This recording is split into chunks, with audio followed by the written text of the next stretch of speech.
Olá, estamos de volta agora com o fechamento do mercado de café nesta quinta-feira. Acompanhar as cotações do mercado de Nova York na B3 e saber um pouquinho do que acontece com os preços, comercialização e, é lógico, consumo do café no mercado nacional e internacional. Vamos primeiro a Nova York com as cotações do café nesta quinta-feira, todas as posições apresentando variação positiva nesse momento. Julho a 165,30, a variação positiva de 2,64%. Setembro a 160,60, alta de 1,07%. Dezembro, café negociado em Nova York a 159,65, alta de 0,95%. O março a 160,25, alta de 1,01%. Na B3, seguindo a tendência de Nova York, o café negociado a saca em dólares tem a variação positiva de 1,65% para o setembro. Nós vamos agora até Santos conversar com o Eduardo Carvalhais, que já está conosco. Doutor Eduardo, boa tarde, prazer em tê-lo aqui conosco no Tempo e Dinheiro. Boa tarde. Como é que está o mercado do café, hoje esboçando uma reação positiva lá em Nova York? Será que daqui para frente a gente pode ver um movimento mais positivo para os preços? Porque até então, bem achatados no mercado interno, não? Eles estão bem achatados, há uma divergência entre o que se pensa aqui no Brasil com a produção de café e entre os principais mercados lá fora, tanto americano como europeu. Eles têm lá um consenso que a safra brasileira é maior do que nós estimamos aqui, trabalham com números aí entre 62 e 65 milhões de sacas, e a impressão que eles ficam é que a tendência, à medida que a colheita avança, os preços devem cair. Então, eles adiam compras, aumentam os diferenciais, e também, como o dinheiro é uma novidade para eles, só que tem um juros positivo e alto, eles tendem, como eles sabem que a safra brasileira, na opinião deles, é maior, que vale a pena ir usando o estoque que tem, porque a manutenção do estoque agora ficou caro, devido aos juros positivos, tanto na Europa como nos Estados Unidos, aguardando a entrada e a queda dos preços no Brasil. Com isso, o que acontece aqui, que eles fazem oferta aos nossos exportadores, os exportadores tiram o diferencial da oferta, tiram os custos dele e fazem oferta ao mercado físico. Chegam num preço que os produtores não querem vender. Os negócios começam a crescer um pouco, porque a colheita vai avançando, e os produtores, principalmente os menores e médios, têm custos, eles precisam fazer caixa. Então sai um pouco de negócio a cada dia, mas o volume é pequeno, como a entrada de safra. Então, já nós estamos caminhando, já estamos em julho, né? Então, o volume já devia ser maior. Outra coisa que ajuda os preços ficarem em queda é um inverno quente que nós estamos tendo. Com a entrada do El Niño, o problema que nós podemos vir a ter, se for forte, como há algumas previsões nos Estados Unidos, é que nas chuvas de outubro, novembro, e depois de janeiro a fevereiro, quando os frutos crescem nas árvores aqui no Brasil, nós tenhamos problemas de seca.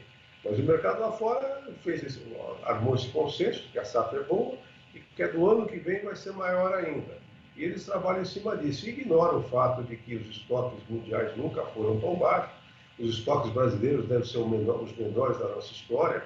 Não dá para saber, porque já é o segundo ano em que a Conab não divulga o estoque de passagem, mas o estoque de passagem agora no final do ano safra brasileiro, que começa em 1º de julho e termina no final do mês de junho seguinte, deve ter sido o menor da nossa história. Nós não temos esses números.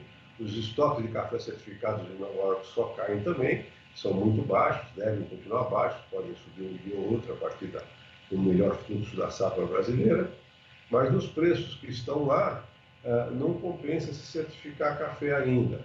E os estoques não estão caindo numa velocidade, são muito baixos, não caem numa velocidade maior, segundo informações de lá, porque são cafés velhos que restaram lá de 3, 4 safras atrás, recertificados pela Bolsa. Então, o café que não atende o mercado consumidor americano e europeu. E grande parte desse final de estoque da Bolsa americana está depositado na Europa. Tá? Agora, todo isso aí faz com que fique difícil enxergar o que vai acontecer. Você ainda tem aí um especulador com muita força com as comunicações em rede, tanto fundos investimento de curto prazo como especulador até pessoa física, e está aí armado esse quadro que dificulta a vida do cafeicultor brasileiro e em todo o mundo. Bom, nós temos dois aspectos a serem considerados. Gostaria que fizesse, lógico, uma avaliação nesse sentido. Nós temos uma recuperação do dólar, o dólar está subindo um pouquinho diante dessas questões em relação ao próprio Fed, e também essa questão do clima, né? Você citou que o clima mais quente diminui o consumo. O consumo também está pesando muito, diminuiu bastante para que tenha, logicamente, essa decisão das cotações menores. Isso é o que eu entendi, certo, Carvalhais? Não, não, surpreendentemente, o consumo não tem caído, nem no Brasil, nem no resto do mundo. Ele cresce a uma velocidade menor do que ele crescia antes da pandemia, mas ele continua crescendo. Os números da Organização Internacional do Café confirmam isso.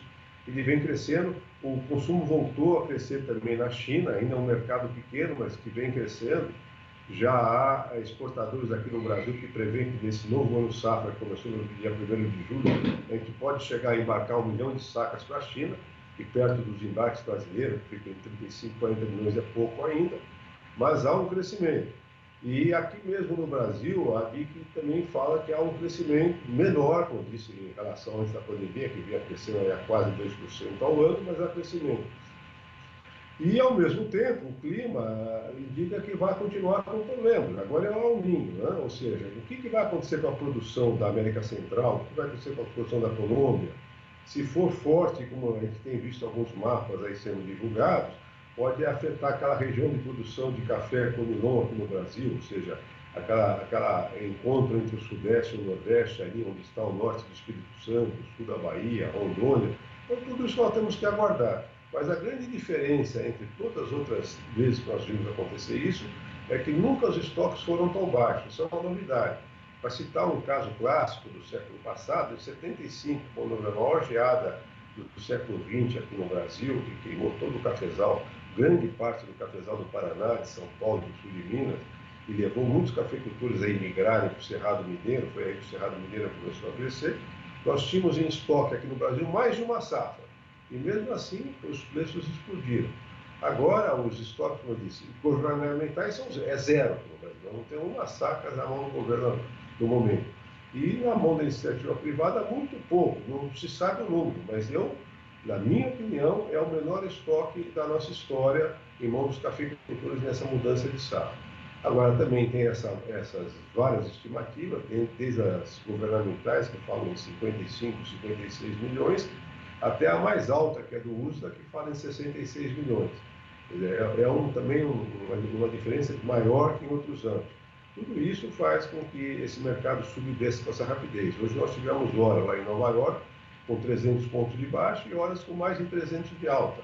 No final fechou com um pouco de alta, agora às 2 horas, mas oscilou muito esse mercado sem nenhuma novidade, fora essa insegurança sobre o que existe de café, sobre o que vai acontecer com a economia mundial, com a invasão da Ucrânia pela Rússia, o que vai acontecer com os juros em todo o mundo. Tudo isso traz instabilidade não só para o café, como também para as outras commodities.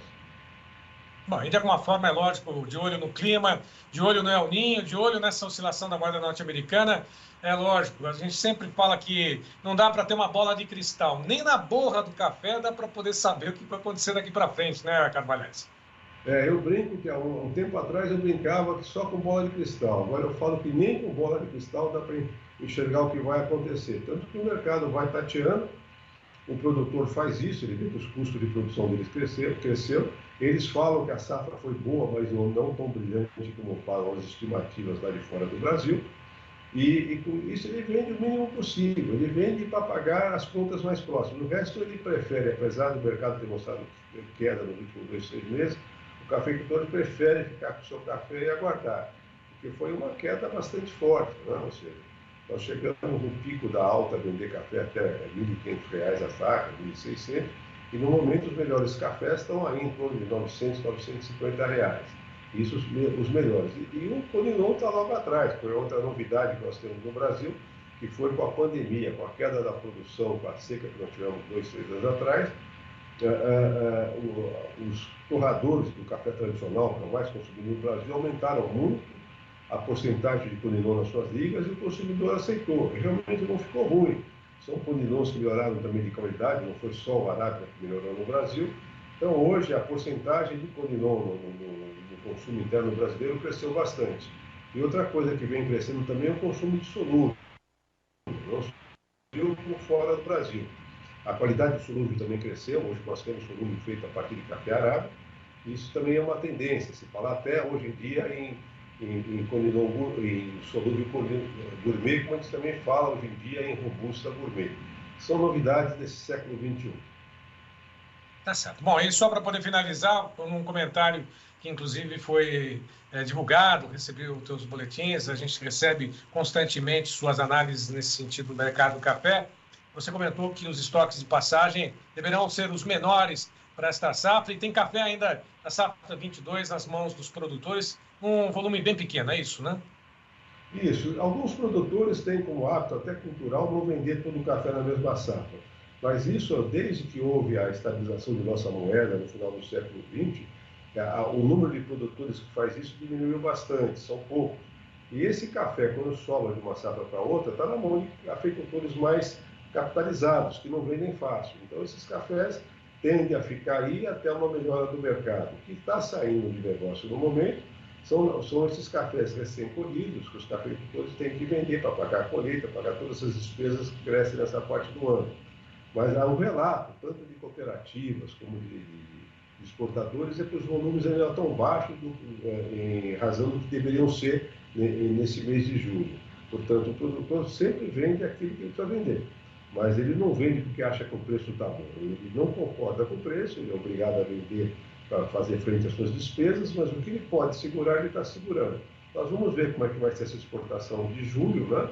Agora, os números de junho estão para ser divulgados aqui nos próximos dias, não sei se vai ser divulgado ainda nessa semana, só no início da próxima semana, mas eles devem ter caído, o nosso embarque de junho deve ter caído bem em relação a junho do ano passado também. Nós vamos fechar aí o ano safra, que fecha agora com a divulgação de junho, aí em torno de 35 milhões de sacas embarcadas, um pouco mais, quando o nosso recorde já passou dos 40 milhões em anos de safra cheia. Tá certo. Eduardo Carvalhais, muito obrigado pela participação conosco, informações aos produtores que estão aqui atentos ao próprio mercado, essas informações preciosas aí direto da cidade de Santos, aqui no interior litoral de São Paulo. Né? Praticamente escoamento da safra, tem trem chegando carregado de café, de outros grãos aí pelo Porto de Santos. Mais uma vez, muito obrigado pela sua participação. Ora, até a próxima. Boa tarde para vocês. Boa tarde.